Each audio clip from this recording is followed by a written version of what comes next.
The problem our team set out to solve is that the usage of firewood or coal while cooking indoors can be hazardous to your health.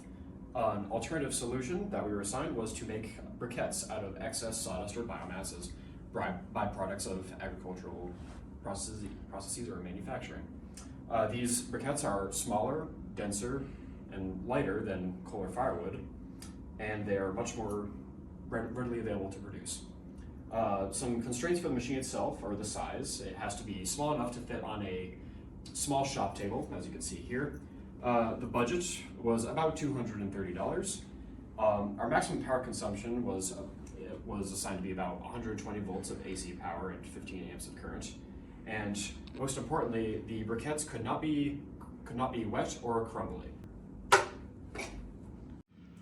So for the main functionality of our briquette, it contains of a piston that is mounted to a metal frame that gives it more stability and structure for the overall purpose of our briquette, which will be using a piston that is receiving pressure, and that will have a manual switch that will extend a plunger through and out of the pipe, and where we will insert the sawdust through this funnel which will be compressed and heated, that which Tim will explain. Here we have a separate funnel for any backlog, just in case if any sawdust wants to return and wants to cause problems. This is an easy access to get that sawdust.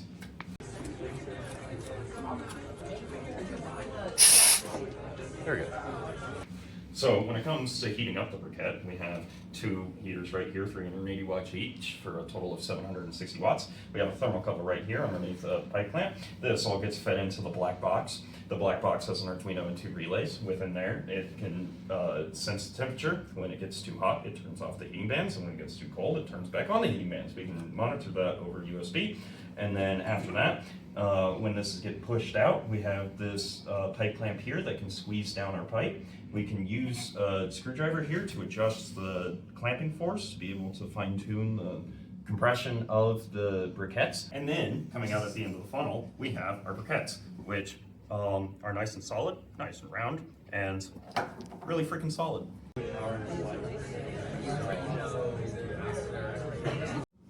For the briquette, we had a series of expectations that we decided to go with, and some of them include being portable, being small, being light, being able to store it easily. And with some of our main ones as being portable, it is pretty light, and you can actually lift it with one hand if you do try hard enough. It fits on a shelf just perfectly fine, and when the sawdust does go through and it comes out the other side, it comes through, gets heated by the heating bands, and does get nice and dry at the very end. So if you do feed wet sawdust through, the heating bands will take care of that. And we were able to remain in budget by using resources already available to us. And the resources we did buy, we didn't need to buy much more supporting material. However, one limitation came with our safety factor. Due to our limited time, some areas could be improved upon, fingers could get caught in the trap, and touching the pipe could lead to burns. However, we have put high quality signage that prevents users from doing these things. There are many changes that can be made to this prototype to improve its efficiency and overall functionality. Number one would probably be machining a larger gap for our pipe, because we found that it tended to clog when we loaded it full with sawdust. So by machining a bigger gap, that would fix that problem. Additionally, machining a different funnel to make it more integrated with our actual pipe, because this was a little bit last minute. It worked for our purposes, but it would look nicer if it was, one cohesive piece, either welded together or fastened together. The other part of improvement would be a more controlled PID system, because this would overshoot and undershoot our temperature.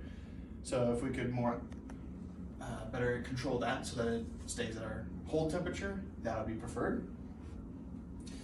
And additionally, instead of monitoring that temperature by USB and just looking on the serial monitor of the PID, we could actually probably program a LCD display to just show the temperature so that it's not endangering someone's computer.